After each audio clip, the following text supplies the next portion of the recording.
but it ended up being an incredible journey because sometimes, unfortunately, people don't know what they're capable of until their back's against the wall. He has his own bees in his residence, and I ended up getting to meet the bees, like all 100,000 of them. I can't just go to New York once, No. But I do find it that people either love it or hate it. There's really no in between. So which side are you? I am on the love side. This episode is brought to you by our friends at EasyNextSteps.com. Easy Next Steps is designed to help you and your family take care of the things that matter most, like your healthcare, money, and your lifestyle. Or maybe you own a business or run an organization with members and you're looking to attract and retain people who value their independence and mobility. Easy Next Steps does that too. Just head on over to EasyNextSteps.com to get started. She was Miss Earth 2020 and is a passionate environmental advocate. We talk about her journey from being a model to becoming an eco-conscious activist with eco-branders and her activism in Washington, D.C., where she lobbies for critical environmental and humanitarian bills. Please welcome Lindsey Coffey to the Rebel Rebel. Welcome to the Rebel Rebel. I'm your host, Michael Dargy, and across the world from me is Lindsey Coffey. How the hell are you? Oh my goodness, I'm doing great. Beautiful day, trees blooming, flowers blooming, beautiful Nice. Spring day. How are you, Michael? Thank you for having me. I'm doing great, thanks. Where so that we can, not that we're going to geolocate you specifically, but where are you in the world? I am in New York City, so that's the city that never sleeps, has a lot of allergies right now floating around that I'm just can't get over mentally. But yeah, lots going on outside. Oh, that's great. I love New York. I have been exactly one time to New York City and Just I loved once. it. Yeah. Wow. Well, we need to make that 2 times. You Yes. can't just go to New York once, No. But I do find it that people either love it or hate it. There's really no in between. So which side are you? I am on the love side Okay. because New Yorkers are an interesting breed of human. They're unlike anybody else in the world. Oh, yes, that is very, very true. Okay, And I'm not crazy. no, you are not crazy. New Yorkers are crazy because I feel even what they ignore, because there's so many people here. You see so many different personalities, and you could see somebody doing the most bizarre, absolutely insane thing on the street, and everyone else is just walking around them, not even acknowledging what they're doing. And like, it's just a normal day in New York. And so it's not like you're oblivious to it. It's just, it's so normal to be abnormal that that's just what it is. And so, yeah, that's what I really enjoy about New York. You could do anything, anywhere, and no one cares. They just go about their day and they're like, you do you, I'm going to do me. So, and some of the most helpful people I've ever met anywhere in my travels. My partner Jen and I, we were walking through Hell's Kitchen. And we were just like we were there for a film festival, and we're like enamored with New York. We're blown away. We're staying in this little tiny apartment on the Upper East Side. Right? Very tiny. It's very tiny. And anyway, we're down there and we're just sort of looking around. This guy comes up. He goes, "You look like you're from out of town. You know what you should do? You got to go eat at Joey's, because Joey's is like the best place ever. You know what? You know what I love about Joey's? The sandwich." And this guy went on and on and on. It was amazing. Okay, your accent though, just alone, was absolute perfection. So like, I literally envisioned like a short little Italian man just like coming up to you and just like, just sharing either his whole life story about New York and like what the best places are to go, what you need to avoid, where you need to eat. Yeah, I can totally see that happening. And it's really funny what I heard once about like the difference between East Coast and West Coast. I hope I can get it right. It was something like, on the West Coast, they're nice but not kind, and on the East Coast, they're kind but not nice. And so, and it made sense when someone elaborated, because, for example, if you're, in New York and you get a flat tire, a New Yorker is going to come up to you and like curse you out and be like, "What are you doing? You're not doing this correctly. Let me do it for you. Like, let's just go." They're doing it. They're like, "Oh my God, you're so stupid. Let me fix this." And then they fix your flat tire, but then they insult you while they do it. But in LA, someone's going to see that you have a flat tire and they're going to just like drive past and wind down their window and be like, "Oh my God, I'm so sorry you have a flat tire. I hope you can handle it. Have a great day." And then So like that's the difference. And I'm like, I'd rather be insulted and then helped rather than just be like, oh, sympathized with, and then just be like, you're on your own though. Have a good one. Yeah, Bye. bye. So yeah, that's the difference. Yeah. Yeah.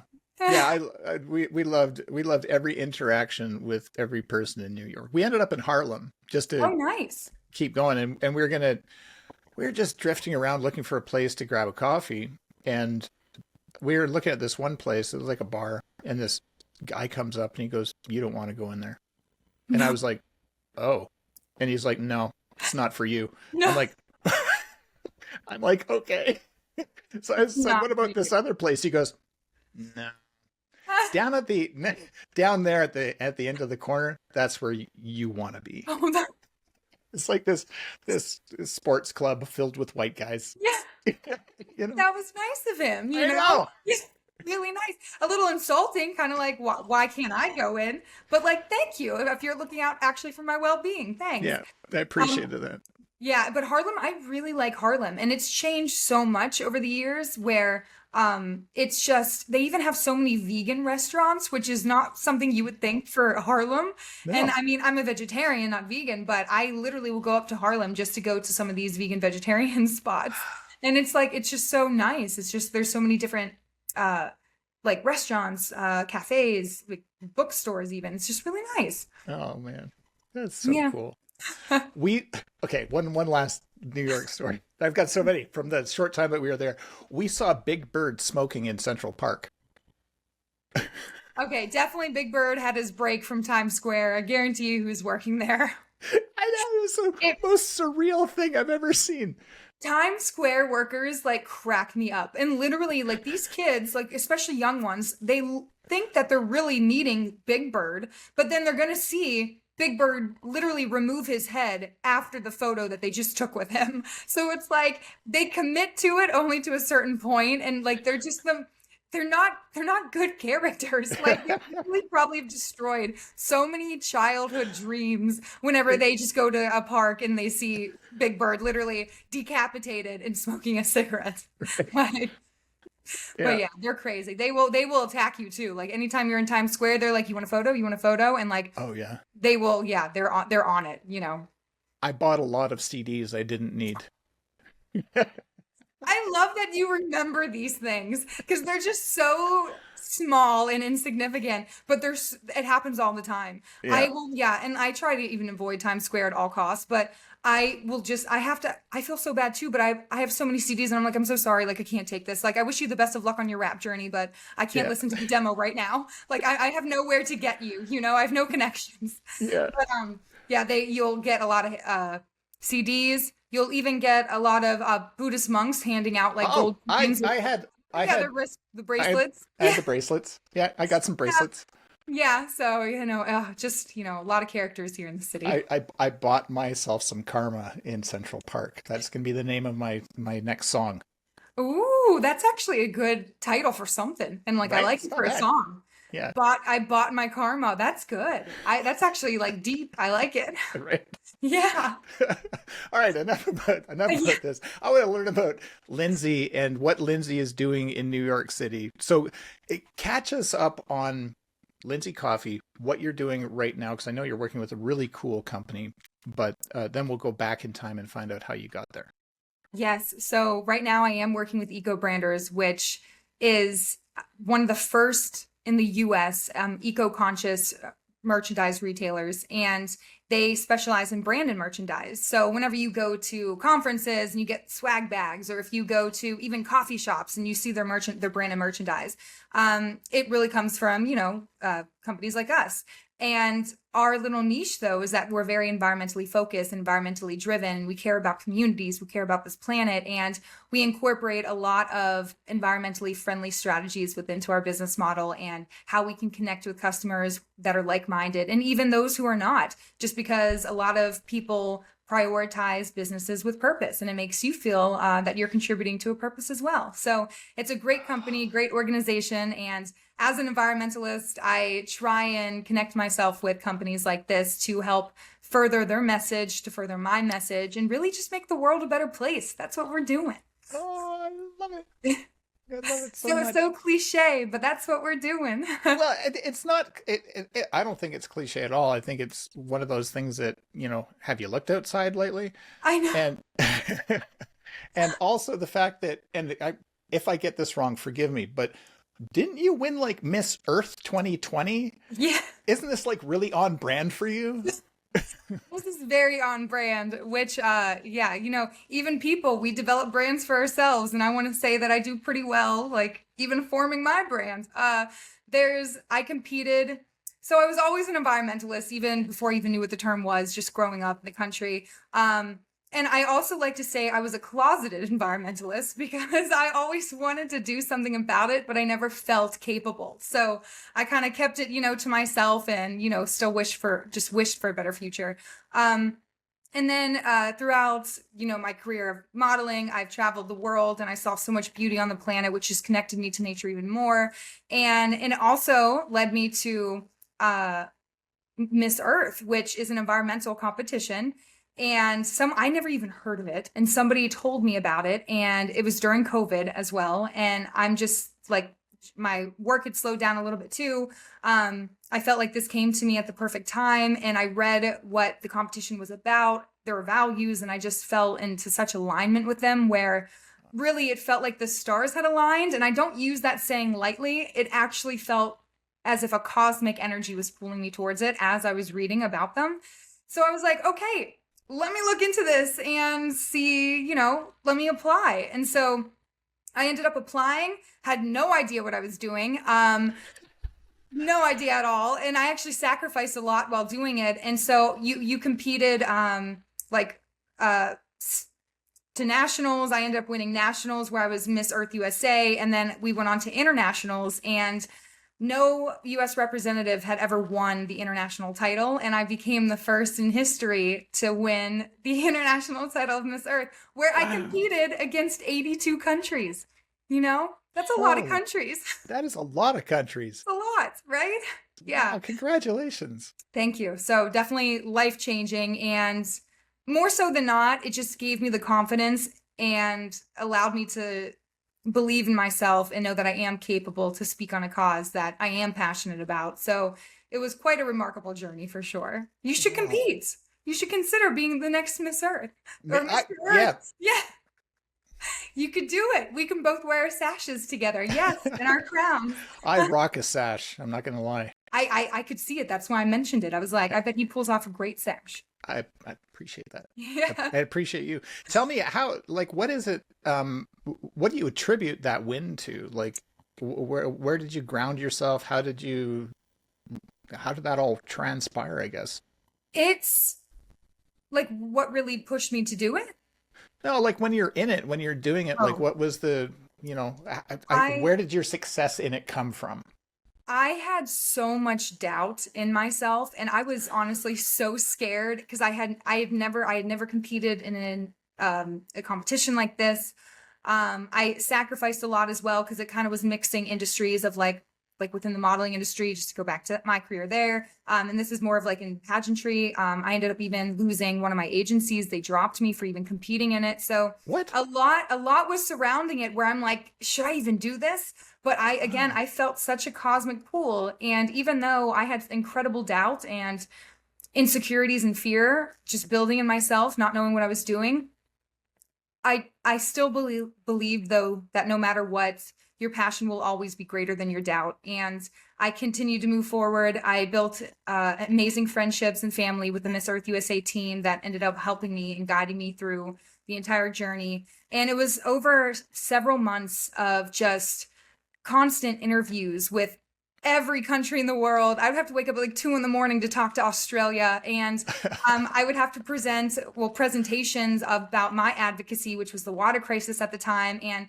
you have to know what you're talking about too. So if you don't, the entire world's going to know, and you do not want to embarrass yourself on that level. So you could really tell between the girls as well who knew what they were talking about and if they were in it for the right reasons, and other ones that kind of were just trying to just get by and kind of float by, because there's so many aspects to the climate crisis and so many issues that we're facing today. And there's general issues where you can't really go much in depth that aren't maybe even really true solutions.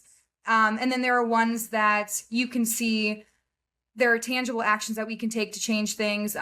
You're keeping up to date with like even the legislative policies in play within your country and within other countries. And you go really, really in depth. And that's kind of what separated everyone. And also kind of made me a little fearful because it also pushed me though to be so super prepared, where I was a little maybe over prepared, where I'm literally analyzing international policy as well as policy within the US, what we're doing, the solutions that we have, what it takes to get there. So I ended up learning so much my journey, but it was overwhelming. So it was definitely an experience, and it tested my willpower, it tested my faith, it tested my confidence, but it ended up being an incredible journey because sometimes, unfortunately, people don't know what they're capable of until their back's against the wall.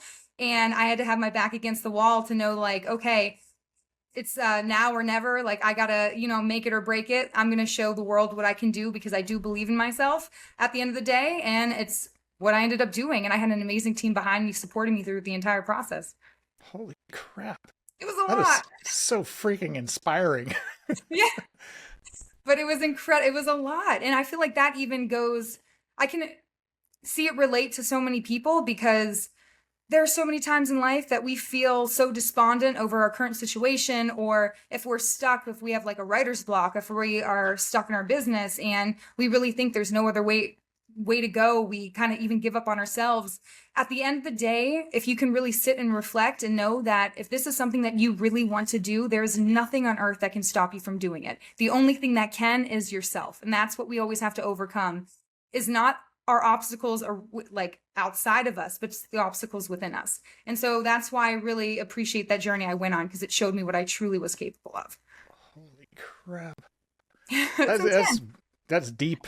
It is deep. Almost as deep as your Karma song title. I bought Karma in Central Park. Yes. Bought my Karma. Almost as deep. I love it. Oh my God. Well, I love I love this story for a lot of reasons, not the least of which is the fact that I like hearing that your back was up against the wall, because I don't think a lot of people put themselves out there and risk it all. I think that we only really get to know ourselves, as you said, when you're put in that position, and what do you do with that opportunity? And congratulations. That's a monster accomplishment.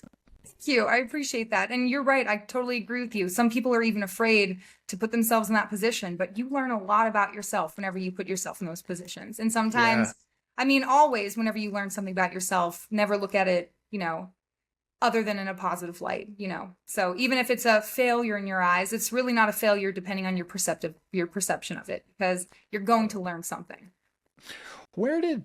Take me back to young Lindsey somewhere, and I'm not sure whether you grew up in the mean streets of New York or in the upper Midwest or, the Pacific Northwest, whatever. I imagine there's a young Lindsey Coffey skipping stones somewhere, maybe. I've actually tried so hard to do that, and I've not been successful yet. But it's definitely, can you actually skip a stone? Have you done it? Oh, yeah. I'm Canadian. Okay. So it's a universal characteristic that Canadians just can skip rocks. Right from birth. Birth. We have so many lakes and rivers. That's just what we do. It's an innate behavior. You're just born with it. I love it. Okay. But it's all about the rock. It's all rock. Yeah. It's all, you got to have a flat rock, for it to glide. So I did attempt that at a young age, but was unsuccessful. So sometimes you got to know when to move on. So moved on from that. But I did grow up in the country, very opposite from the city. I grew up in a very small town called Centerville, Pennsylvania. Next door neighbors were cows. Everyone knew your middle name. Very, very small town. But I was in nature and I was immersed in it. I loved it. Every time I was outside a lot, I was playing sports, I was always connected. And even whenever I was going through, hard times, when you're being over dramatic as a teenager, and like you just need to have an emotional moment, I would just go outside and I would spend time in nature and I would always feel better. So I also even adopted a highway at a very young age where I would go pick up trash on the weekends because I thought that was the fun thing to do. What? Yeah, so You're such a um rebel. right? I know. But I was always connected to nature, animals, wildlife. One of my best friends growing up was one of my neighbors who was a cow, and not as an insult, an actual cow. And so it was a remarkable childhood in that respect, and really shaped who I am as a person today, just being so connected and involved with nature. So definitely had the best of both worlds growing up as well. Just going from that type of environment to, of course, you know, this cement jungle in New York City, not green, Yeah. the opposite of green. What was the cow's name? Okay, so I have a sad story, but Oh no. Okay. I know I was like, I'm in for the whole ride. I don't care. okay. Like, I'm in. So one of like my best friend growing up, his name was Chucky. He was a brown and white cow, loved him. And It's I an would go unfortunate outside. name for a cow. Hey, he loved that name, okay? And I would feed him like grass from my yard. I would talk to him all the time. I'd just hang out with him. And one day I went outside to go say hi, and he wasn't there. And so I went back into my room or my house, and I asked my mom, and my mom and sister were in the kitchen making food, and I was like, "Mom, I can't find Chucky. He's not outside." And then she just looks at me, and my sister turns and she goes, "Oh, that's because I'm eating him." I know. And that's when I learned that it was not a dairy farm, and it was a slaughter farm. And I lost my best friend that day. But um a lot, That's so sad. fucking tragic. So sad.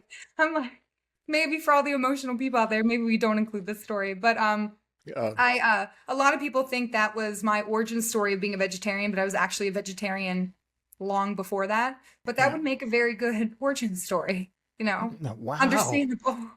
Yeah. Oh, poor Chuck. I know he didn't deserve it, but Well, it's like one of those things you should never name your food, but I guess if you're not eating them. yeah.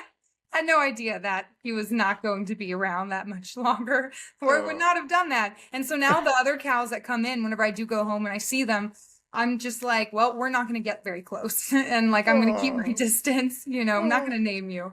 But yeah, so very dark moment in my childhood. Wow. Okay, so I know that's not your origin story for being a vegetarian, but Yeah.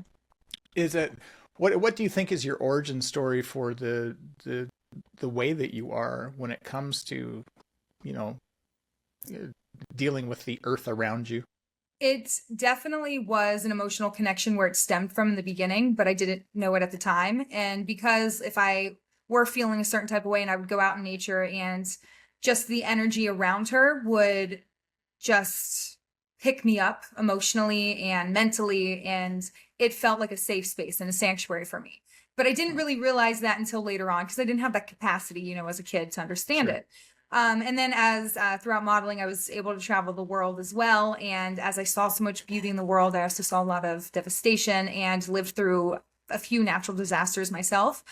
And the really big one that kind of pushed it all over was when I was living in South Africa during the water crisis that made international headlines, and the entire country ran out of water, and it was completely horrifying. And we had other countries shipping water to us to help us get by, and we coined the phrase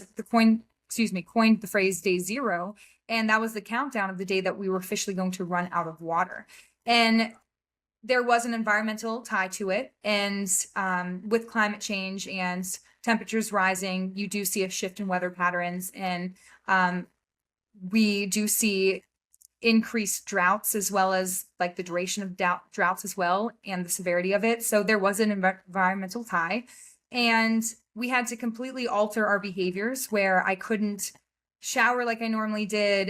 You couldn't even flush the toilet like you normally did. Couldn't wash clothes. Even just drinking water was difficult to come by, which you need that as survival. So something that in our lives that, you know, it kind of is like a luxury to us, even though it should be a necessity, which it is. South Africa lost that. And it was Wow. no longer a necessity. It was a luxury to have water. And so I was just absolutely terrified. I wanted to fly back to America where I didn't have to face that problem. But I also realized, even though South Africa was one of the first countries to run out of water, they weren't going to be the last. So I ended up staying and I endured, and I ended up celebrating when we didn't reach day zero. And I just realized we need to change. This world is not the world that we were meant to be living in. And more voices need to speak up in order to just make a difference and create the future that we were always meant to have. And that's really kind of what pushed me over. And despite my background, even my degree, I have a degree in political science, not even environmental studies. So despite all of that and the doubt that I had in myself, just through experience, personal connection is what will always motivate somebody to speak or to take action. And that is what ended up pushing me over and nudging me to the point where I was like, okay, I was inspired to do something about it, because it not only affected me, but I saw how it was affecting other people as well. Wow. Yeah, I hope this isn't jumping to a too far sideways or ahead, but you go to DC quite a bit to lobby for bills, or you get in and you roll up your sleeves and do battle, hey? Yeah, it's actually one of my favorite parts about my activism, and I do believe the truest solution to every crisis is within the legislative branch. And whenever we go to DC, well, I lobby on behalf of a couple organizations, more so World Wildlife Fund and Remake. And we will be lobbying for either global funding or conservation funding for WWF. Recently, we were lobbying for 2 plastic bills to support initiatives when it comes to recycling, underserved communities, and both bills ended up getting passed in the Senate and now are making their way to the House. So we had really great news back in March regarding that. And then even within, thank you. And then even within Remake, even currently now we're pushing, and this is why policy is just so complicated. Sometimes you can have really great, efficient successes like we saw with WWF, and then we have Remake, where I'm going back and forth with my senator and representative offices, trying to really encourage them to support the Fabric Act that we're pushing for, which is a piece of policy that will completely reconstruct and redesign the American garment manufacturing industry, which has a significant environmental impact as well as humanitarian, because there are so many garment workers living domestically and abroad where it's modern day slavery, and they're facing injustices where their quality of life is completely diminished. So it's a bill that will completely reconstruct the garment system, the garment manufacturing system, and we're trying to garner support for that. So being able to go to DC and actually speaking face to face with the people that are in the position of power that can really change the lives of communities and just the world in general, it's so empowering. It's so fulfilling and exciting. And it just, you feel like you're making a difference. You're taking tangible, actionable steps to really make a change and speak for communities that some people refuse to listen to. So being able to have the resources to go to DC and be able to represent these organizations and these communities, I mean, it's so just impactful, even just within myself, knowing that I can make a difference that way. So it's one of my favorite things to do. That's awesome. You are an extraordinary human, Lindsey. You as well, Michael. So let me take you on a little journey. Again, we're not going to tell the world where exactly in New York you live, but we will say that you're walking. Let's just say you're in Central Park, just cause. Okay. It doesn't matter where, but it's green because I figure that's kind of, you'd be gravitating towards that. You know, maybe there's some ducks. I don't know, but you're like, you know, yeah, maybe you got some earbuds in and you're jogging. I don't know, but you're sitting there and you're thinking to yourself, I really wish the world knew this one thing. What is the one thing that you wish the world knew? The one thing I wish the world knew in general is how powerful one person's voice is.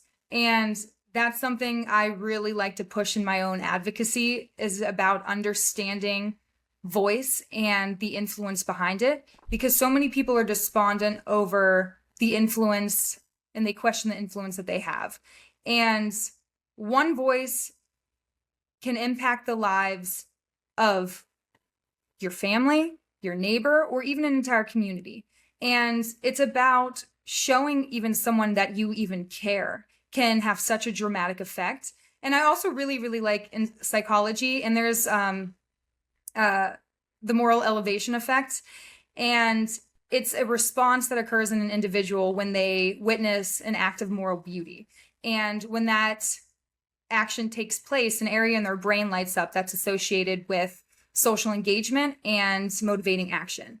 And that's where the saying altruism is contagious comes from. So when you see this, it makes you want to do it as well. It encourages you and inspires you, and it makes you want to engage and do something for someone else. And that's why there's also a strategy to activism and the things that you do within your own life and within your community. And you don't have to affect the entire world, but if you can just help one person, it does have a domino effect, and it is going to be contagious, and it's going to continue to move forward. So that's what I really like to try and inspire in people, is that their voice alone, the influence that they have, is absolutely remarkable, because one person alone just has to see it, just to witness what you're doing, and then that's going to motivate them to want to do the same. It's psychologically proven. And then when they do it, it's going to influence someone else as well, and then it goes so on and so on. And so there's just so much power in one individual, because that one individual turns into many.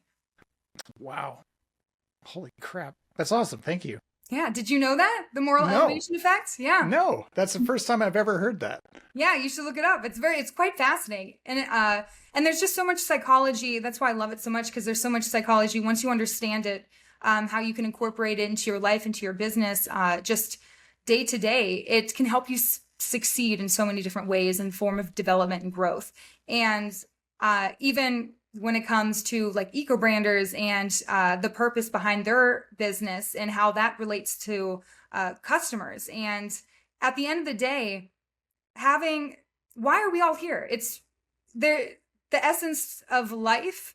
There's purpose behind it. It's about experience. It's about meaning. It's about fulfillment. And we all have that one purpose, whether we're conscious of it or not. And being able to, I feel everyone's purpose, the foundation of it is at least grounded in compassion, in empathy, in love. And sometimes it takes a little longer for some people to get there, but being able to connect with other people like that and businesses, it helps you succeed along with your own purpose, because it's meaningful. And that's what we all seek as humans in life. It's meaningful connections. It's an innate desire that we have.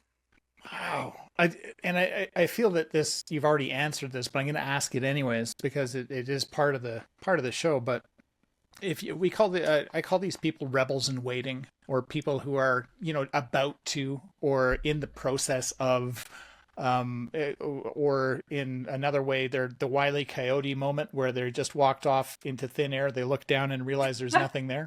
Yeah.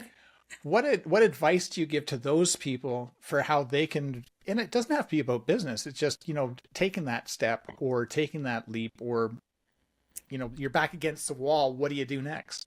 There's an image of, I can't remember exactly who painted it or the artist, but it's a card, and it's called The Fool. And the Fool is he's dressed as like a Joker, and he has like a little like backpack thing. I forget what it's called, but you have like a stick and a little... Yeah, right, little hobo stick or whatever it is. Yeah. Yeah, so he has it over him. Bindle. It's called a bindle. A bindle, that's it. Okay, a bindle. Okay. So he has this cute little bindle, and he's walking forward, but his eyes are completely looking straight ahead, not down. He's walking forward, and one foot is about to step off of a cliff. And he has a smile, though, on his face. And it's called The Fool because some people would interpret that as a little negative, as in like, oh, you're not looking where you're going. You don't know, it could be dangerous, which is true. But also, you don't know the outcome. Right. It could be absolutely remarkable. And so it's just encouraging you to embrace the future, embrace unknowing, because once you just take that first step, you have no idea where you're going to lead. And if it's something where it puts you in a situation even that may be the opposite of one that you desired, no matter what happened, you still took a step forward and you're not standing where you were before, because if you continue to stand there, you're not going to even go anywhere. So as long as you're continuing to move forward and you're able to adjust to whatever is coming your way, no matter what, you're still stepping forward and you're just adapting as you go. But if you stay stagnant in one place, you're never going to reach any of your goals. You're never going to even build the confidence within yourself to want to move forward, because you're going to have that fear blocking you the whole time. So sometimes it's best to be the fool, to keep walking forward, not knowing the outcome, because that's the only way you're going to be able to get there. We have to embrace the unknown, because the unknown is something that people fear.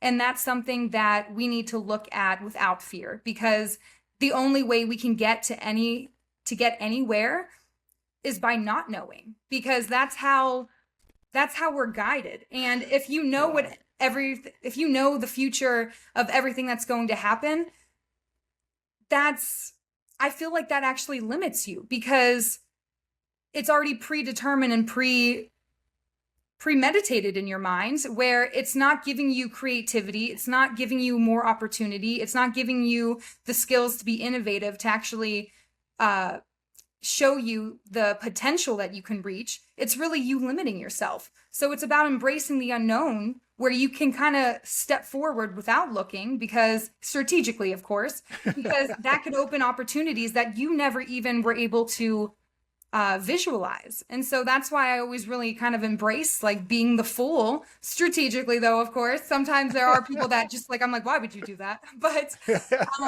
it's just, embracing, just taking that step forward and knowing that you believe in yourself enough to navigate whatever life is going to throw at you whenever you take that step. Oh my God, I love that. Thank you for that answer. That was kick-ass. It was a long-winded one, but no, I love it. I think it's so perfect. This is a little bit of a non sequitur. What's a guilty pleasure for Lindsey? What do you do just for Lindsey? Guilty pleasure question. I could never get behind it, because because if it brings you pleasure, why should you feel guilty about it? And then it's just, I understand, okay, yeah, maybe I eat a little too much sugar and I shouldn't do that, so I know that's not healthy. And then I guess I feel bad about it. But so what do you do just for you? Like where it's not, it's a self-serving thing, which is not a bad thing, but it's a Lindsey fill my bucket or recharge my batteries thing. I have gone through periods where maybe I need to connect with a friend, but I'm just so burnt out and I'm like, I don't have enough in me to see them, even though maybe I hadn't seen them in a while and I should see them. But then I will selfishly maybe just be like, hey, something came up, or like, I really need to take time for myself right now, and actually be a hermit crab. And I will actually say, I guess that is a guilty pleasure in a way, because it's something that I did need, but then I also feel a little bad because I'm like, okay, I missed out on being with my friend. Also, I missed out on possibly an opportunity that I could have had, that had I said like yes to going to a new venue or just having a new experience. But I do think prioritizing that alone time though is very crucial, and some people don't do that enough, and that's where they do end up burning out. Yeah. So I guess I feel like that's a horrible answer to like, what is my guilty pleasure? What would yours be? I need advice. I need inspiration. What's yours? Well, again, I'll take a page out of your book. If it brings you pleasure, you shouldn't feel guilty about it. Yeah. But the thing that I love doing more than, well, I love a lot of things. I really like riding my motorcycle, just somewhere, anywhere. It doesn't matter. I love being in that moment, because life, sometimes I can get pretty cerebral. Yes. And I get locked up in, all this stuff that has to happen. I'm moving these pieces around, doing the stuff. And what I find with riding is that it makes me be in the moment. There's no opportunity not to be. I can't be thinking about yesterday, tomorrow, Yes, absolutely. I don't think we had this conversation. I also ride a motorcycle. Did we? What? I know. I don't think we had my people. Right. What do you ride? I have many. Oh my goodness. My favorite right now is a BMW R1250 RT. Oh, nice. I actually wanted a BMW. This is my first bike. I got a Kawasaki Ninja, but Right on. That's a it's great bike. it is a great bike, and it's a great bike for beginners too. So that's Yeah. why I really wanted So to get. nimble. Yeah. Yes, and so I also wanted to get a Ducati, and then I was thinking, good, thank goodness I didn't, because I literally dropped my bike within the first 20 minutes of getting her. So I would have completely destroyed a Ducati or a BMW or Ducati or BMW. Yeah. But okay, that's awesome. I didn't know you rode as well, so we should totally create a biker gang and Hell yeah. ride through Canada and US and just do Route 66. I've always wanted to do that. Oh, yeah, me too. That's Yeah. on the list. Yeah, that would be fun. But That would be a yeah. long ride on a Ninja, though. I'll tell you. Oh, I'd have to get a cruiser. I'd have to get a cruiser or a tour bike. My wrists even hurt within the first hour. I can't. I wouldn't be able to sit. I'd have to get off every like hour and a half. But yeah, I agree with you though. Like your mind is so in the moment when you're riding. It has to be because it can be very dangerous. So, and that's something else that kind of made me think of something. So many people today. It's very rare when somebody actually lives in the present moment. And there are so many people today that are either living in the past or they're living in the future. And that's where so much anxiety comes from, and fear, and just being not at peace because you're not in the moment. And when you can be in the moment, and even if something is going on in your life that is affecting you, if you think about it, it's not affecting you right now. It's affecting you in your mind. And so you have to stay present and only focus in the present moment, because the present moment is truly the only moment that exists and the only moment that will ever exist. And so being grounded in the moment is something that everyone needs to work on, like working towards, because even myself, I don't do it all the time as well, but it's something that this entire world would shift drastically in your personal life, in your business, just worldwide, if everyone could just stop living in the past and the future and just live in the moment, because it's the only moment, again, that will ever exist. It blows my mind. Yeah. Yeah. Oh, that is outstanding. Oh, I love that. Are you an introvert or extrovert? I'm both. Or an omnivert? Probably an omnivert. Is that both? I think so. I just made that word up. I know. I was like, I feel like I've never heard that word before, but it would make sense. Or ambivert, ambivert, omnivert. I don't know. Yeah. Well, we can create a new word. They create new words every day, so we can throw that in. But yeah, I'm both. So you're both as well? Yeah, I'm an extroverted introvert. Yeah. I think. Yeah. I always say that as well. It always sounded better just saying extroverted introvert rather than introverted extrovert, you know? Yeah. So extrovert, introverted. All right. Got it. Yeah. Okay. So we're both extroverted introverts. Yeah. We're going to have a motorcycle gang. Motorcycle gang. Yes. We can drive or ride around the world, just encouraging people and inspiring them to make a better place, make the world a better place. And live in the moment. There you go. Yes. I love it. We need to reach out to some television people and make this a series. We do. Like, that would actually be quite fun. And it could just even be like a mini documentary series, you know? It doesn't have to have 10 seasons. We don't have to be greedy. We could just do one season, you know? Even 6 episodes. It'd be awesome. I'm already plotting this. Yeah, I'm already plotting this out. But yeah, it'd be fun. And I've already even came up with some potential biker gang names. And I love the 90s, and I've always been thinking of, you know, the Rugrats or the Mickey Mouse Club, you know, like have a little fun with it. I always thought of Manhattan's Angels as well, considering like New York City. But then I was like, Hell's Angels might be like, okay, you're close to, you know, copyright infringement. They're big on that. Yeah. So I was like, all right, don't want to mess with them. But yeah. Oh, that's hilarious. Oh my God. Yeah, so long time ago, I was a motorcycle instructor in a whole different life, like long time ago, like when I was young, back when I was young, and we had this a young buck. So there's these land developers in Calgary, which is where I live, and they, if they're listening to this, they'll remember this, but they were from a development company called Karma, with a C. And a bunch of them decided one year to get Harley Davidsons to go drive down to I think they were going to go down to Nevada or something like that. So they came to our driving school to get lessons on how to ride motorcycles because none of them had ridden before. but they all had leather jackets made. And I want to say that they called themselves the Grapes of Wrath. And it was like a skull with crossed wine glasses and grapes. That is so funny. I know. Their marketing guy is just hilarious. And I also, for some reason, imagined these bikers, like intimidating bikers in leather jackets, barefoot, stepping on grapes in a barrel. For some reason, I just imagined. Well, and they're all like they're all multi-millionaires, like land developers with, not a callus on their hands until the road. Right? Yeah. So it's so funny just like seeing people. They have people come in, like, they have so many different personalities, so many different roles. And like, especially seeing them in one, you would never even, like, if you saw them in another, it would be shocking. Like so many people even think, for me, they were like, I didn't know you ride a motorcycle. And now my perception, their perception of me changed just completely. So like so many people can have so many different, roles in their life.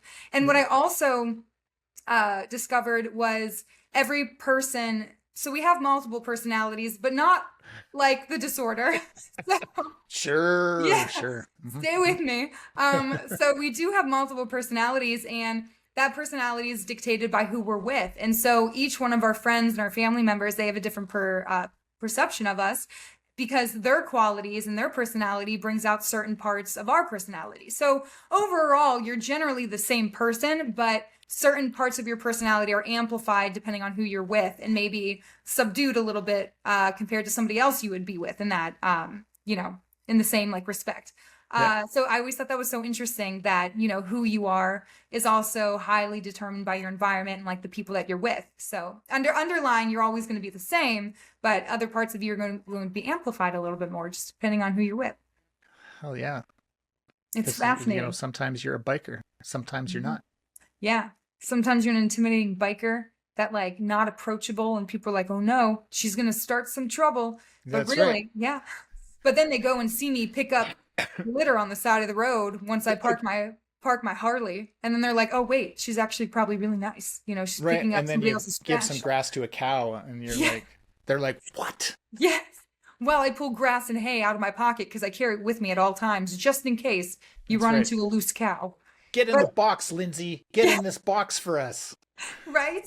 Exactly. But also, I mean, between you and me, I actually do carry birdseed on me because I never know.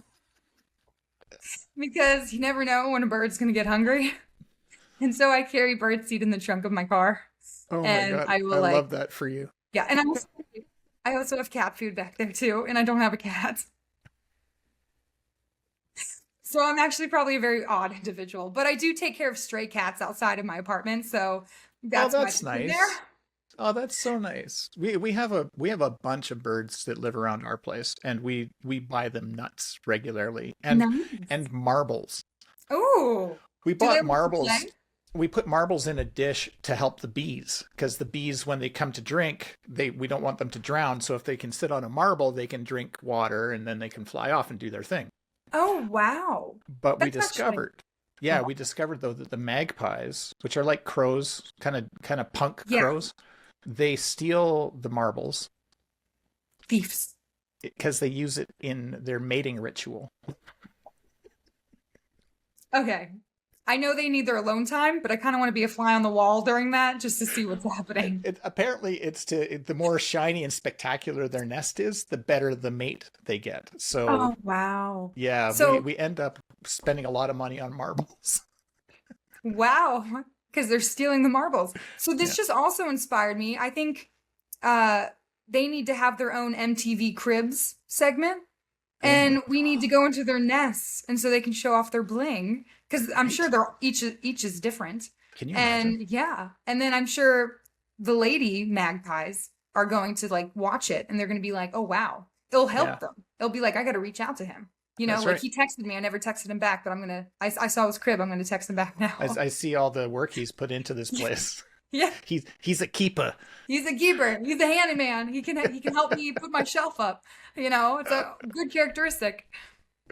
That's nice. I didn't know that. I do know that like similar to crows, like or magpies, similar to crows, like they're very intelligent, and it's fascinating though. The intelligence of so many different just species out there too, that there are so many things we actually don't know that's not like common knowledge. Like I had no idea that they would take your marbles. And We didn't either.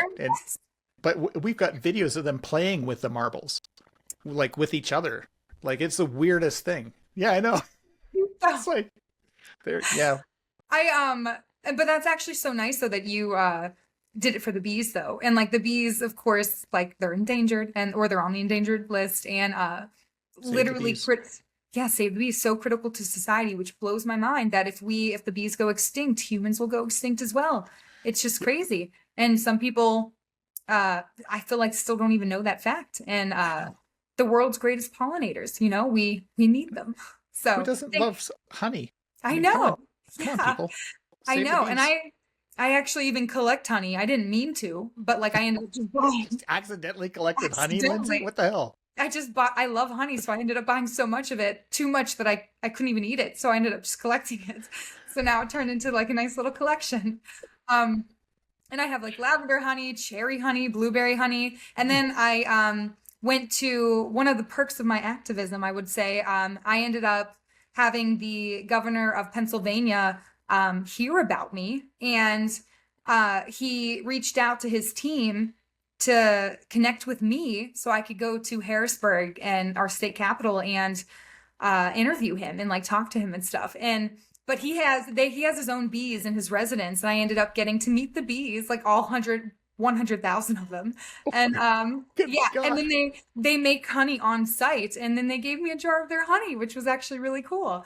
But yeah, I thought that was actually really cool too, and that kind of also shows the opportunities that can open up to you whenever you start to believe in yourself. Because whenever his team reached out to me, at first I thought, oh, the team found me or something and brought me to him. And then they were like, no, he actually saw you or found me somewhere and then told his team to reach out to me. And I was like, that is one of the biggest compliments I've ever received. I was like, I don't know how he found me, but I'm so grateful for it. Oh. And I love it too, because again, it's in the political realm, and like that is kind of like where my background is.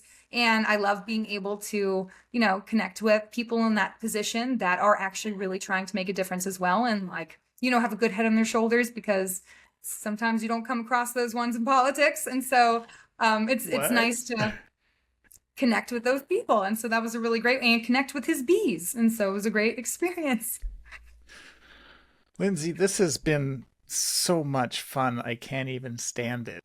Like, right. You are just such an interesting human on this amazing quest. Thank you so much for finding time for us today. This has been so great. No, this was so fun. I feel like I was just like chatting to a friend at a coffee shop, and we were just like updating each other on our lives. So this was actually a lot of fun. And I appreciate just even your perspective as well. You are very deep, and knowing that you have this platform too, to, help others and inspire others and like bring others on to, and help in your mission as well. So thank you so much for allowing me to be a part of that. I'm really glad that we were able to connect and I was able to have this conversation with you. This episode is brought to you by our friends at easynextsteps.com.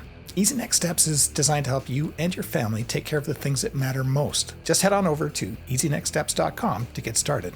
I've been your host, Michael Dargy, and this has been the Rebel Podcast. It's a podcast for creative rebels and entrepreneurs all over the world. And hey, if you're a rebel or you know a rebel, why don't you head on over to the rebelpodcast.com and fill out our guest request form. Share or subscribe wherever you get your favorite podcasts. And thanks so much for listening. Until next time.